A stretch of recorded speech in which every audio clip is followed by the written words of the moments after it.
I feel like my transport should be an extension of my personality. Voila.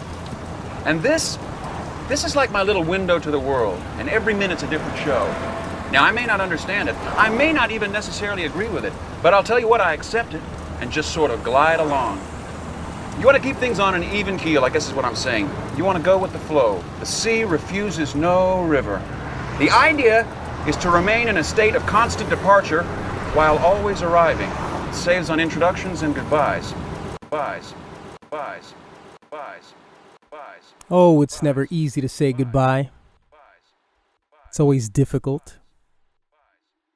If I'm going to be completely honest with you guys, I'd say that the thought to end the recaps this year came to me a couple of months before the season.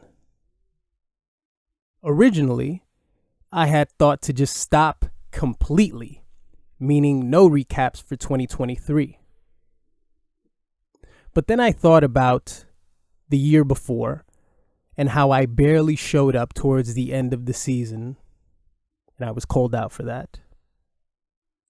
I thought about coming back one more year and honoring the seat that I had created. Coming back week after week, win after win, loss after loss, as per usual, highlighting your mistakes and ignoring the positive things that you do. I had to come back and have my most prolific season, and that's what I did. The decision to end this entire project, honestly, is part of what I truly believe, and I do believe that anytime that you start creating something, you have to consider at every point, is this serving me? How is this improving me? Is it doing something for me, or am I just creating it for the sake of creating it? As I've said many times, and I'm going to repeat things here, so if you don't want to hear me repeat things, you can just click off. I'm mostly saying this to catalog how I perceive this entire process and pretty much see how it ages 10 to 20 years from now. So this is really more for me than it is for you. But if you'd like to listen, please continue. Originally, it was to help me become a better communicator behind the microphone. Some of you may know this, and others may not be aware, but I started speaking or doing radio work, or what's considered podcasting now, in 2007. This was at an online radio station in Brooklyn. And that's when I really learned the building blocks of doing a radio show. I got my show, I recruited my co-host, my DJ, and female talent. Of course, none of us got paid for this. We were just basically keeping the lights on for the radio station. You basically paid to be on the show. It wasn't expensive at all. But it was a meaningful experience because you learned the flow of how a show works. You do your segments, you break to music, you read ads, things like that. After that experience, I moved on to other things and moved on to just conventional, regular podcasting, in between, doing other activities. And when you do regular podcasting, it's just you in front of a computer, most likely in a dark room by yourself, right? You're not required to do much outside of just speaking. And what I would speak about was hip hop music. the recaps gave me an opportunity to learn another skill. And that skill was to transition from reading notes to communicating with an audience, reading statistics and going back into the narrative and coming in and out and in and out. In my opinion, I got pretty good at it through the years. Other than improving what I do here, the recap served as a enhancer for a fantasy league that needed a spark. A fantasy league that, outside of maybe watching a game at a bar or going over somebody's house to watch a few games, there is no interaction. There's no person-to-person interaction. There's no trash talk. We were able to eventually constantly communicate through WhatsApp. But years before that, it was just go to ESPN.com and watch the results. Hey, I won the championship. But I never get to rub it in your face, do I? The recaps were an opportunity to bridge that gap. So it was 2 birds and 1 stone. I felt that that was necessary. Of course, it's very awkward to discuss close friends and family, to talk about them as fantasy managers, because it's kind of silly. You know, it's silly because we all know each other's personal lives, you know, some more than most, and we know the challenges that the person faces on a day-to-day basis. But he won the fantasy championship. It's like, but fuck him, because he's like, I don't know, because his life isn't going so well, you know. It was always there was always a balance of discussing how I personally felt about somebody and speaking about them outside of that reality. And that in and of itself was a enhancing attribute that I was able to gain, because it teaches you how to be more professional and to be in character rather than being a impulsive person who just lashes out at people and says personal things. And then it's just a mean listen, and nobody really wants to observe that. During my time on YouTube, when I had another podcast, a podcast that I did 200 episodes with a co-host, we would get questions from the audience, and they would ask, because they wanted to be creators as well. They wanted to podcast, or they wanted to make music, or they wanted to, just start a YouTube channel doing whatever the fuck. And a lot of people would ask, well, I never get any support from my friends. I never get any support from my family. And my answer to them was always, your family and your friends can't be your target audience. They see too much of who you are in your work. Your close friends see too much of the errors. They see too much of the mistakes because they know you personally. They listen to a song that you make, and then they assume that it's something related to a scenario or to a person that they know, or it's based on them, or something in connection to that. So your art or your creation isn't for them because they see too much of you in that. These recaps were an exploration into that thought. It was very interesting because when I first started doing this, I got clowned. I got clowned in various ways by several of you. And there was a balance too, because there were a few of you that were always supportive and always liked it.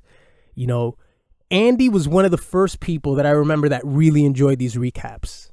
I'll tell us, not really a story, just something else that I remember that Andy told me at a bar. This is always about things that Andy remembers, or that I remember that Andy said at a bar. I remember we were all watching games and it was in between the season, and, maybe I slandered one of you in between the week.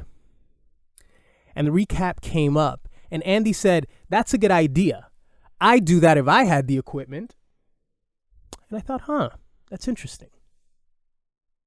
Jason was also somebody who really enjoyed the recaps as well. I think Jason really enjoyed it because at the time when I was really getting into the flow of it, 2 or 3 years, Jay was still winning. He was still at least he was still relevant, right? Because I started in 2015 and Jay won his championship the year before that, but he was very hopeful in 16, 17, 18. We still sort of had a rivalry, but he enjoyed it as well. The first time that I heard Jay's voice, pause because that sounds very gay. The first time that I heard Jason's voice, and this is really funny, we came to Alfred. We got there that day, and we were all getting settled, and I don't remember how this happened. We either followed Pedro to a room or it was in Pedro's room, but there was a recording device in the room that somebody brought in there, and Jay wasn't in the room yet. And the record and somebody pressed play, and it was Jay doing a Saw impersonation to Jonas. Who the Alfredians know who that is. Jay was he was setting up some scenario where Jonas had the ultimatum of either sucking a dick or doing something else, and it was like, live or die, Jonas, live or die.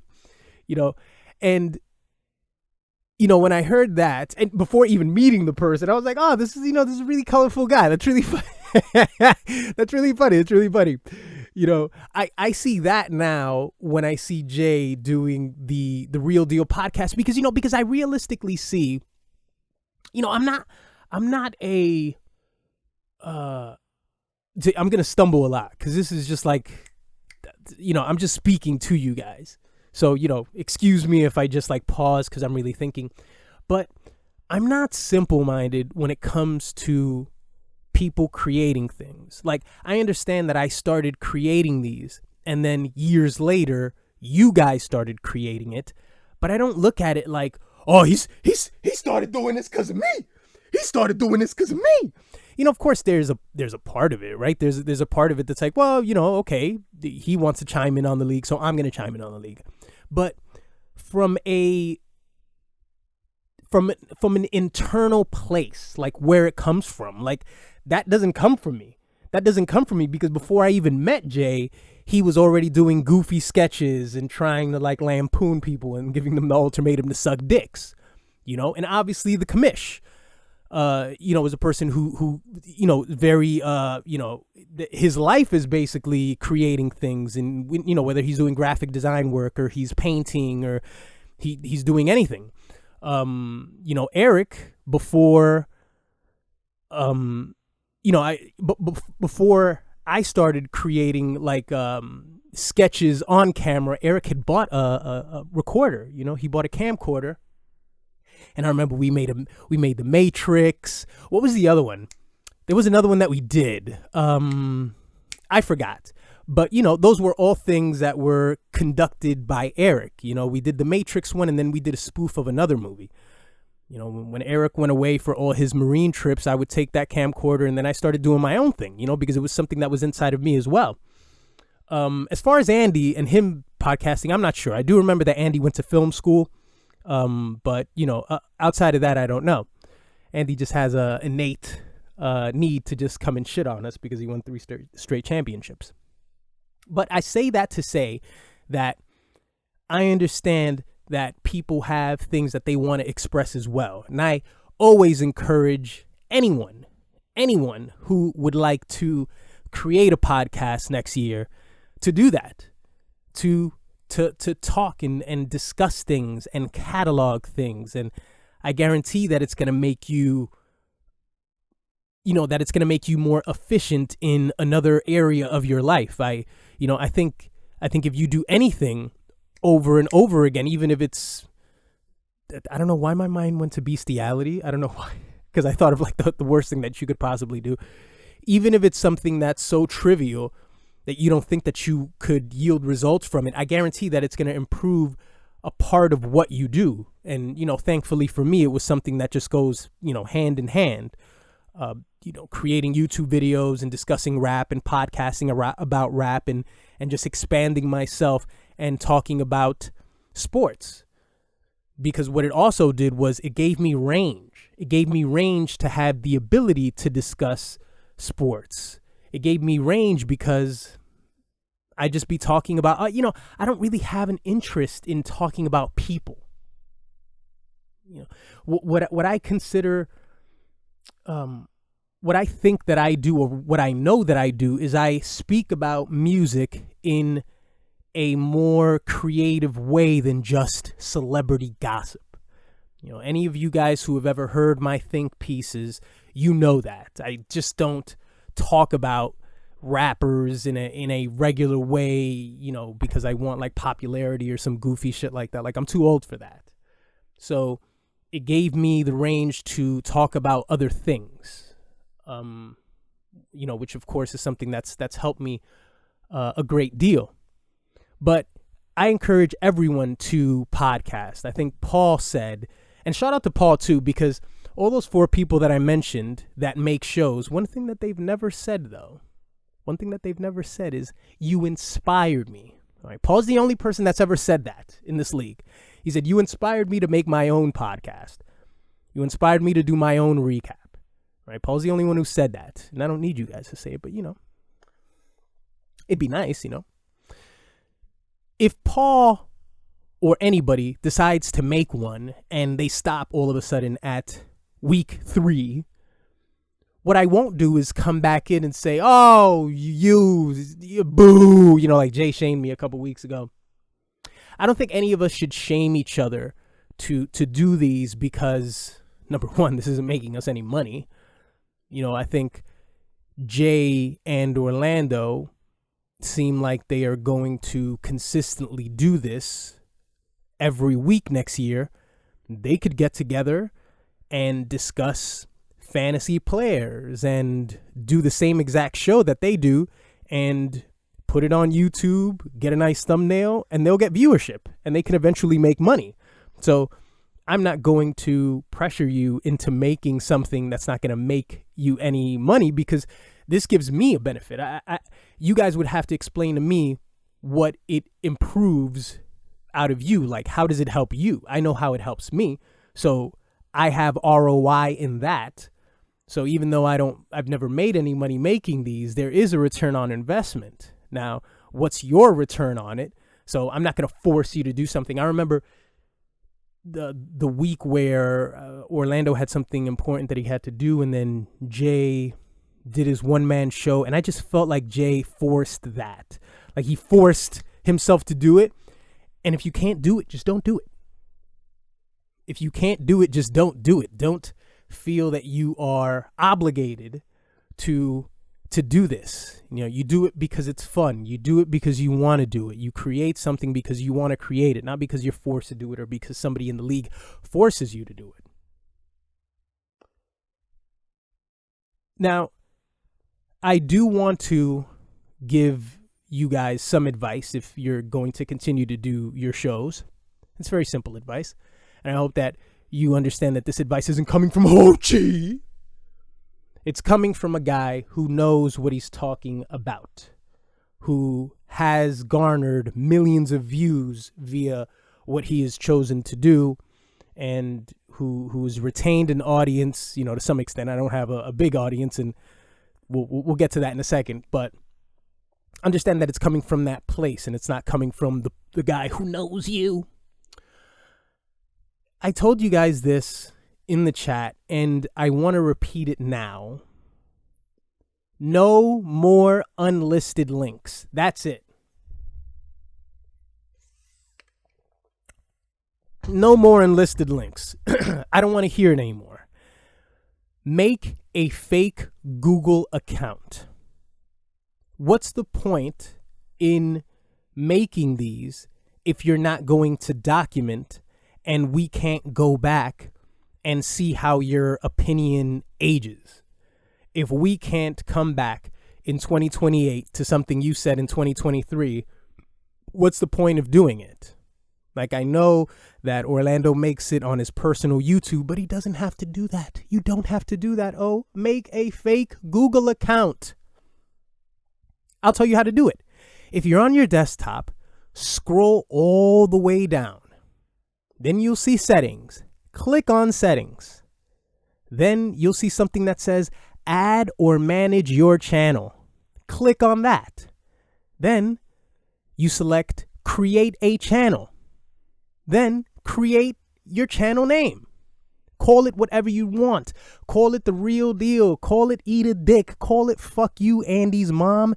Call it whatever you want. But post them publicly on this channel. No one's going to find it because it is a email that is not related to your own. I don't understand why you guys insist on posting things on your YouTubes if you're not going to make it public. Commish, when I slandered you a couple of weeks ago, you understood that I had to make a note for note replication of yours. That was the jab. You know how difficult it was for me to scroll all the way up into, that's what I had to do. I wasn't gonna message you. I wasn't gonna say, yo, bro, send me that, send me that recap when you said what you said to me. Like, no, I had to scroll all the way up to find the recap. And then, I saved it so I had a reference point. That's what I had to do in order to slander you. Make it easier for someone to slander you. One thing that I had I'm not going to say a fear. One thing that I always knew that was possible, especially when you guys started recapping, is I thought that there was going to be someone that was going to take something that I said in 2016, clip it, and then use it against me. You guys never did that. And if you do it next year, fuck you, because I'm not recapping anyway. So, I can't even defend myself. If you do it you're just pathetic if you do it at that point. Cut to somebody actually doing it. And that's the beauty of it. The beauty is that you have the ability to be incorrect about so many things. I went back and I listened to a recap that I did about 4 years ago, and I was talking to Paul, and I told Paul that Austin Eckler was a dud. I've said so many disrespectful things about Cooper Kupp, about many established players. And I guess that's the difference between what I do and what you guys do. You guys don't necessarily do examinations on teams.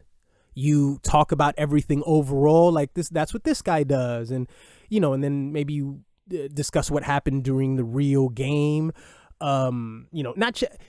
Champs only.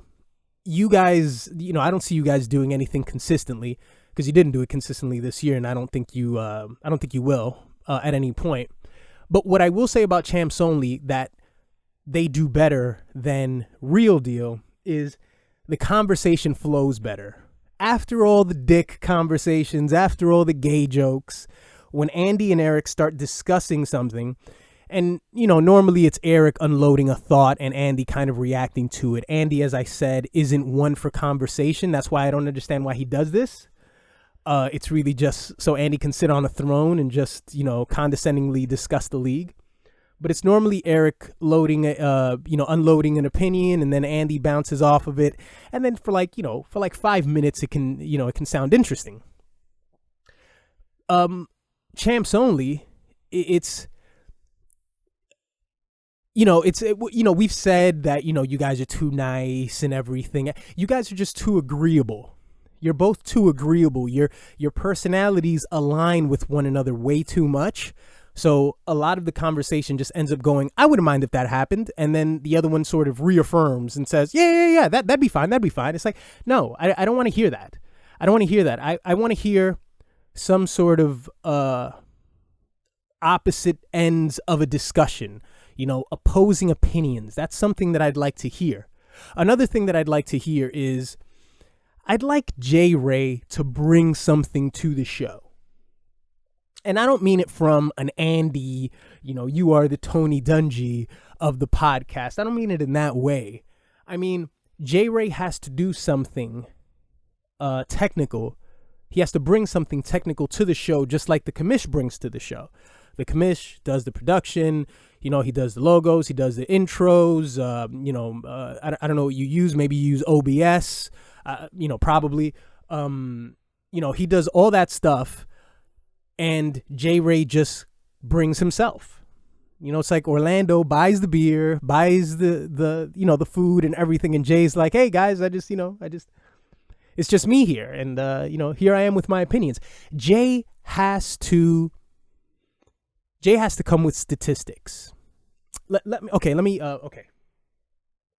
So about a month before the season started, I decided to get the fantasy app, and the fantasy app wasn't letting me sign in. I didn't know my password. I tried it a few times. Then eventually I contacted the commish. And we decided that it would be a good idea to delete my email so that I could make a new email. Because the fantasy email that I have is a very old one. It's an old Yahoo email. And I have no idea what the password to that is. So the thought was, let's delete that email, use the email that you normally use now, and you can sign up to the fantasy app and everything will be well. Well, it turns out that by deleting the old email, all of my fantasy history was gone. I'll say that again. Before the season started, all of my fantasy history was gone, vanished. Meaning that when I did every recap this year, I wasn't able to go into the papers. I wasn't able to talk about the history between Ed and I outside of just knowing our overall record, which is something that the fantasy app provided to me. It just told me overall, this is your record against Ed because he's your easiest opponent. I didn't have a record of that through ESPN.com. I couldn't go into ESPN.com and say the last time that Ed beat me was 2017, whenever it was. I didn't have the ability to do that. So when I listen to your shows, I know that you guys have the ability to go back into the history. And it takes like 10 minutes before a show. If Joe and Pedro are in a elimination game in week 14, discuss the history between Joe and Pedro. Oh, Pedro beat Joe 4 years in a row, and then this happened, and then that happened, and then they tied. Something flavorful, something whimsical that makes you say, I wasn't aware of that. When you listen to that show, the only things that you're not aware of that are, brought to your attention is something that Orlando kind of, I looked into this and I thought that. It never comes from Jay. It never comes from Jay. Jay has to do that. Before I decided to, end all of this, at the start of the season, I thought, I'm going to come up with a new segment. And this segment's going to be This Week in Fantasy History. I was going to discuss something in week 1 that happened, 6 years ago that was interesting. Week 2, week 3, week 4. But when I lost my history, I wasn't able to do that, which made the recaps easier to do. And this goes back to, Jay and the one-man show. Don't put so much effort into it. I think one of the things that, gave me, it was a source of frustration was I was about to do a recap and then I wanted to do like this whole elaborate intro where I was going to discuss the history between that and that and that statistic and this statistic and that and that and all this shit. And then I would just sit there for hours sometimes, right? Because remember, this isn't me thinking, this is a fantasy podcast for the guys. No. I'm fucking, dude. I'm going at this shit like I'm, like I'm a practitioner. Like I'm, a blacksmith. I'm just fucking, I'm creating a sword, and I think that this is gonna add some value to what I do. So I'm going at it for hours, and eventually I come up with a statistic that I feel is interesting enough, and I bring it to you guys. But there was too much effort there. There's too much effort in having the ability to go back into history and this and that and that, and that was his history, and that's what he did that week, and that's what he did this week. That made it easier to do the recaps. Made it much easier to do it because all I had was this year. That's all I have. If I click on something from 2013, all I see is a logo of a referee, and it's like, oh, you don't have access to this, so I don't. I thought to ask one of you guys, like, hey man, you want to give me access to your, but then I thought about that for 2 seconds, and then I should have. No, that's not gonna work. So I want to bring it back to that point. Don't put so much effort into this. If effort means it's 5:00. It's Thursday. Oh my God, the games are gonna start, and I'm not gonna post a recap. Oh my God, I have to do this quickly. Don't do it. Just don't do it. Let it go. Let the guy that made this shit, let the guy who invented this shit tell you no one cares. No one cares. Just walk away, because then it's a burden. It becomes a burden on you, and it's totally unnecessary. Completely unnecessary. So don't shame yourself, and I'd say don't shame others because they don't do recaps, because it's not making anyone any fucking money at all. Don't do it. So as far as and of course that goes to Eric as well, and I think that Eric putting it on that site because it loads up, and then it's the video editor transfers it to that program, and then we're able to see it. That's just another product of trying to rush and hurry up, get it done. No one cares. Just do it, put it on YouTube, and that's it. Make a fake account and make it accessible for everyone. Again, there is no point in doing this if it's going to be something that is disposable. If we listen to it and then we throw it away, we can never see it. You want to package it in a Ziploc bag. You want to put it in a container, store it in the fridge, in the back of the freezer, so a year from now, we can go back and listen to it. This, of course, means that what I would like the commission to do at some point is make that fake YouTube channel and get all the other shows that he has and load it back onto that YouTube channel. At the very least, you can delete it, and it doesn't take up so much space on your PC. I'm assuming you still have those. So as far as advice, that's all the advice that I have to give. But gentlemen, you have to learn, does this serve me anymore? They say, I think it was famous writer years before, Hemingway, one of those assholes. You have to learn to kill your darlings. You have to learn to kill your children. The context of this is, it's via novels. It's via characters in a story. Does this character help with the entire arc of the story that I'm trying to tell? Do they serve the story? And I view it in the sense of, do the recaps help me anymore? The recaps have, in some instances, been a crutch for me. They've become a crutch in September, in October. I'm sitting around. I want to make a YouTube video meaning a YouTube video for the world, not just for you guys. I want to make a YouTube video. Then I think about the YouTube video, and then my mind tells me, go back to practice. Go back and practice. Make a recap for the guys. So I do the recap, and I don't make the YouTube video. So it's a crutch.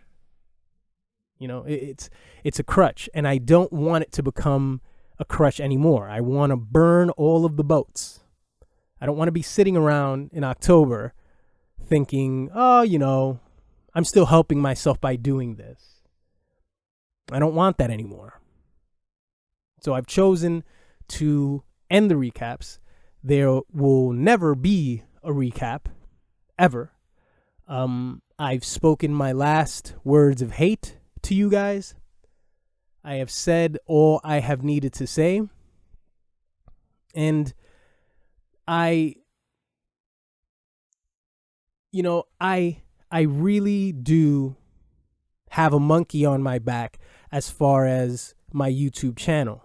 The benefit that I have is that I was never huge. I never had a big audience. I was just getting viewership constantly, and people watched it. They respected it. I always got good reception from everyone online. There's always like little minions and shit, like little people talking shit, but that's everybody. You're never going to get 100% positivity. It's just not going to happen, especially in the field that I deal with. It's basically criticism.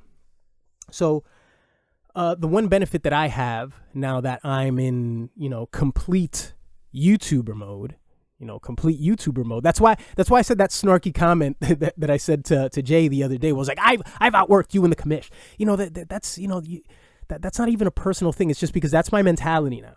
Like, I just have the mentality. It's like, I'm just going to destroy everyone. I'm just going to destroy everyone, because when it comes to YouTube, I'm like Bill Walsh, in the sense that there have been many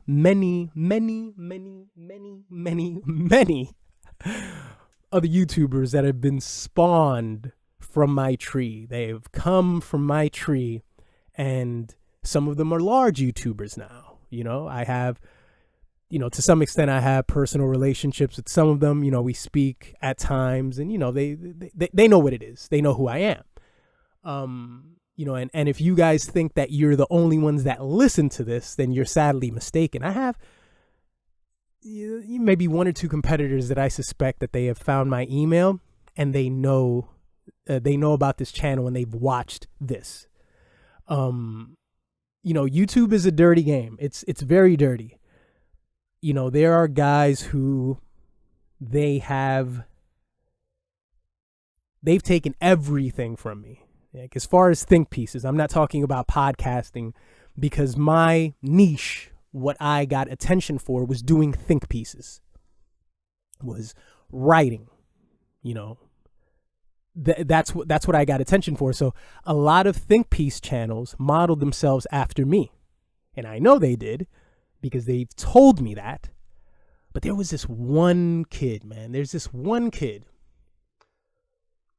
that, like, a few months ago, I had that Walter White moment. Those of you who have seen Breaking Bad know what I mean. That Walter White moment at the end, when he's about to give himself up to the police, and he's sitting in the bar.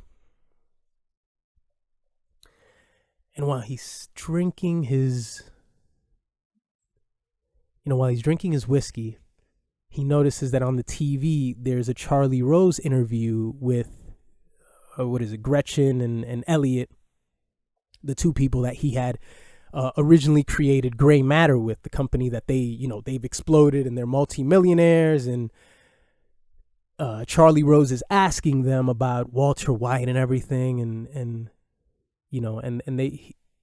Elliot was like, his contribution starts and ends with the name. It was gray, white mixed with whatever. And, it was a play on words, and that's how they got Gray Matter. As far as I'm concerned, his contribution ends there. And then Walter felt the way that he felt about that. And, and then that's the end of the show. I was listening to this one kid who I've had multiple conversations with, helped him with a bunch of stuff. He has a huge following. He's doing an interview with a guy, and he says, before I started YouTube, I saw such and such, and the such and such is a guy who is completely unlike what he does. He talks about rap, but he is totally unlike what this kid does. Totally what this kid, they're complete opposites, as far as the people that they discuss, everything. It's not like one another at all. But the thing is, that other guy is huge, right? He's very big. So the kid did what most of these guys do, is they appeal to authority. You know, that's a debate term, you know, where people say, oh, the COVID vaccine, Fauci said blah, blah, blah, blah, blah, and you figure that you are right because you point to the highest star, but in this case, it's appeal to authority, meaning the guy with the most popularity. I wanted to be like that guy, and I'm listening. I was like, what? My nigga, I can send you videos that you did early in your YouTube career where you literally took my titles. You literally did the same thing that I did.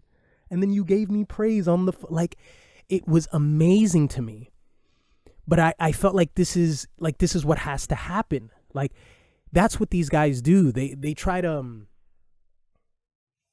they try to like completely render you obscure if you don't show up for like 6 months. Then they act like you're not there.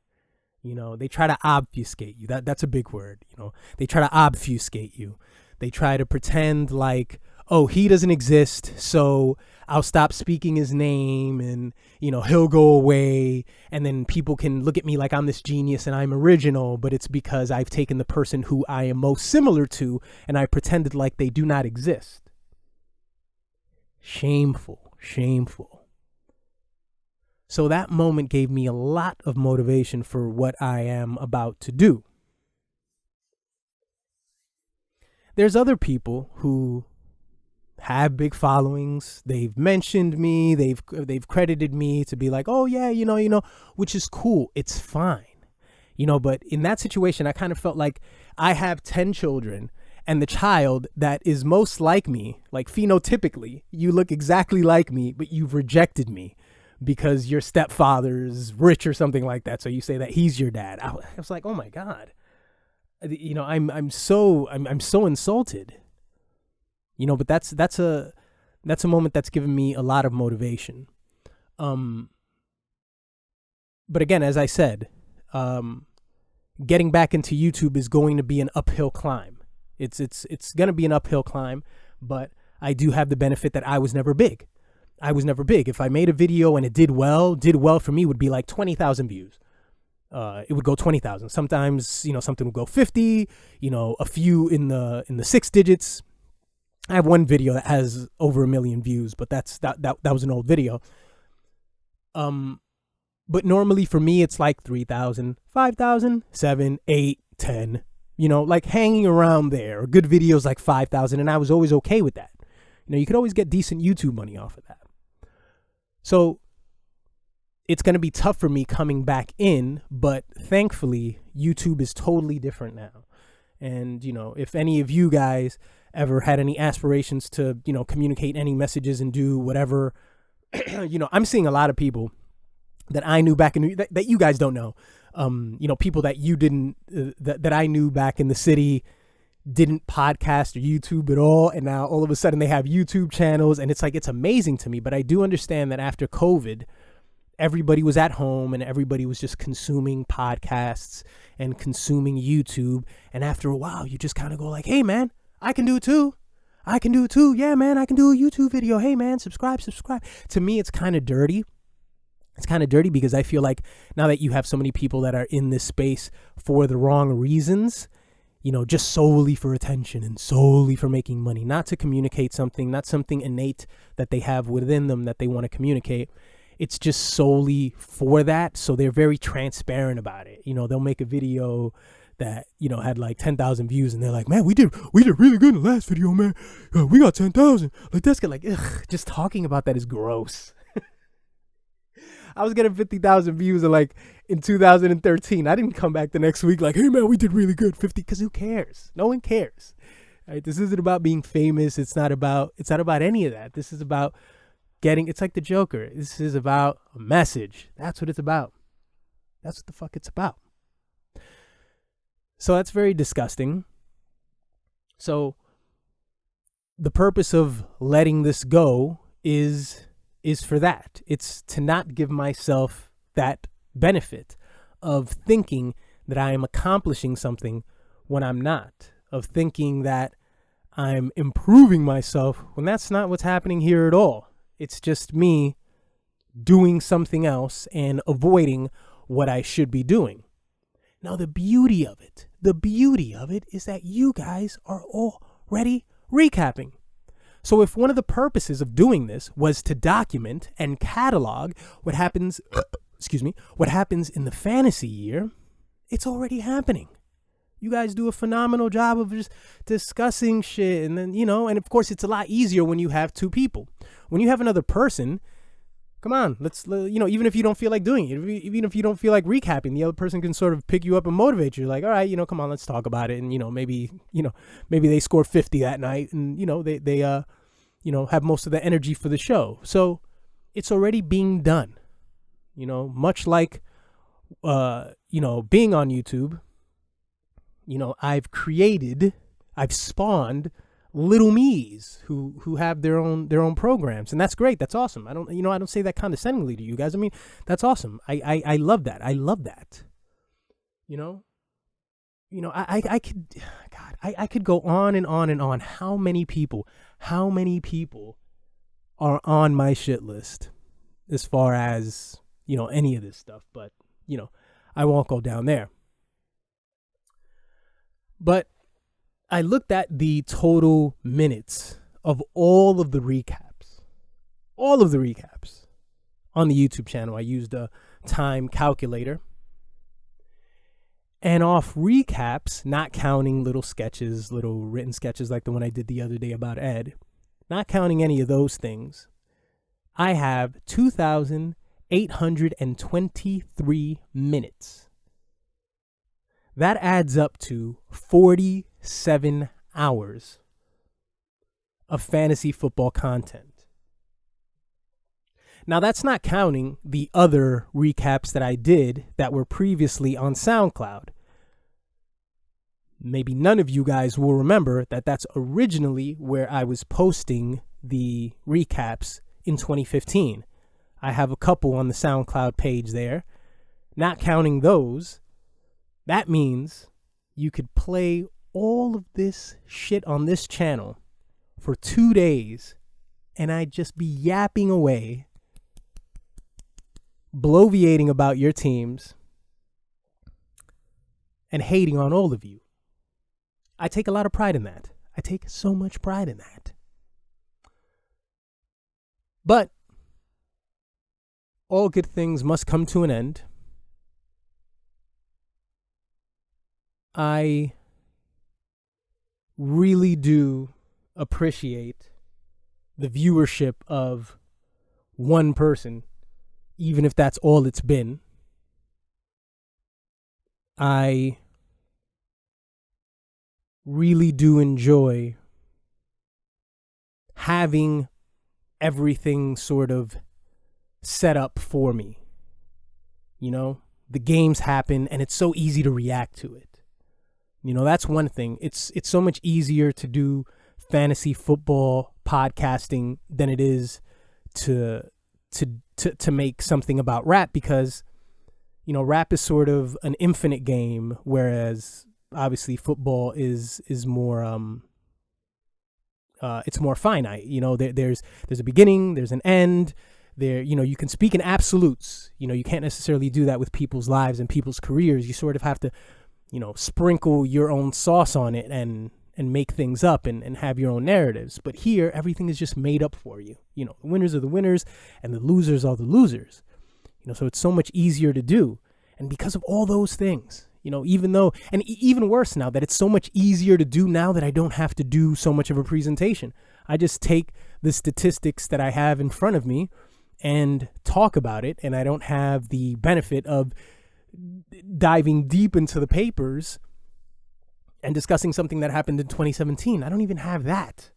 That makes, doing the recaps for 2024 all that more easier. But that's the point. That's the point. I gave you guys 9 fantasy seasons. I gave you guys 9 seasons. There's always something to talk about. There's always something to discuss. That's what should never be forgotten. There's always something to recap about. It's never, it's the same thing happens every week. It's just, no, there's always different dynamics to a season. There's always something hilarious to riff on. Is it going to be difficult to not recap the draft? Is it going to be difficult to not comment about a Fugazi trade? And that's the other thing too. I want people to be more critical of the moves that are made in the league, because now that I'm not around, there's nobody that's going to criticize people to the point where people drop voice notes because they're upset. There's nobody that's going to do that. I don't see Paul or Eric sending like angry voice notes to to the Real Deal. And I keep referring to the Real Deal because, until Champs Only can show me that they really want to do this every week, I don't believe that you guys do. I don't even think there was a championship recap. There wasn't one. And that's fine. Like I said, who cares? If you don't want to do it anymore, then just don't do it anymore. But nobody's going to react to something that you guys say and say, oh, well, you misinterpreted or you didn't understand. There might be somebody thinking of a voice note to send me now. I'm done. I'm not going to fucking respond to you. So you have to be more critical. That's the final thing that I'll say. Just be more critical. Judge more. Be more judgmental. You have to be more judgmental. I think I've covered everything that I want to cover. I think I have. I have worn my influences on my sleeve every week doing these. One of my favorite broadcasters of all time is a now retired, often disliked and misunderstood radio personality for WFAN, Steve Sommers. He was a old Jewish man who would come in on the midnight and, just very, very late into the night. I'm not sure if it was midnight. And he used to start off with these very poetic monologues. I loved them. There was a time between, I don't remember. I think I don't remember what time it was in my life, but there was a time where I had a 2-hour commute to work, and I would listen to Steve Sommers. Oh man. I think that was one of the periods of my life that like tattooed broadcasting in my brain. Like it was just tattooed, and I'm incapable of removing it. Incapable of it. So Steve Sommers used to always open up with his regular speak. He would say, "Steve Sommers here, you there." And I loved that. And I thought, I'm stealing that. I'm taking that. And that's what I did. Bundy here, you there. Also, another influence for me, in broadcasting was Star of Star and Buckwild. When he had his show on Hot 97, Star would often close the show out with a sort of a mission statement or something, or just he would just plead to his audience towards the end. And I don't remember the exact phrasing, but he would say, "May your children speak proper English." And there was one more phase to it. It was like, "May your children speak proper English, and may the walls that keep you safe keep you away from common ghetto trash." Something like that. I forgot. "May your children speak proper English, and may the walls that protect your community keep you safe from common ghetto trash." And he would always end it that way. So then I thought, may your kid, So then I thought, may your quarterbacks, all that. So this was as much as, this was a practice for me. And in as much as it was a session for me to practice, it was also an opportunity for me to indulge and to, to play in a sandbox, so to speak, to just enjoy the art of speaking and the art of communication and, all that shit. All of it. I felt that from a creative sense, me telling myself, okay, you're going to do one recap after another, after another, after another. I felt like a boring offense that's like run heavy, but always gets short increments of yards. Just like run it 4 yards, run it 2 yards, run it 10 yards, run it 2 yards, 3 yards, 4 yards. Just a boring offense that continues to hand it off and hand it off and hand it off. And that's what I felt like this year was. I felt like this year was me just handing off every week, just doing what I felt was best to make me better. Was just doing a recap. I wasn't thinking at all of making YouTube videos. I wasn't thinking of any of that. I just thought, finish this properly. Do this properly, and then you can move on to what you want to do. And that's what I did.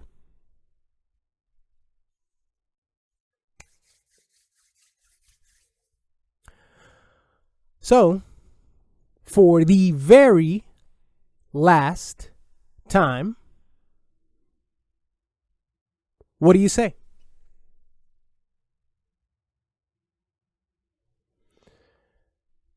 May your quarterbacks get hurt before they leave the locker room. May your running backs pull their hamstrings.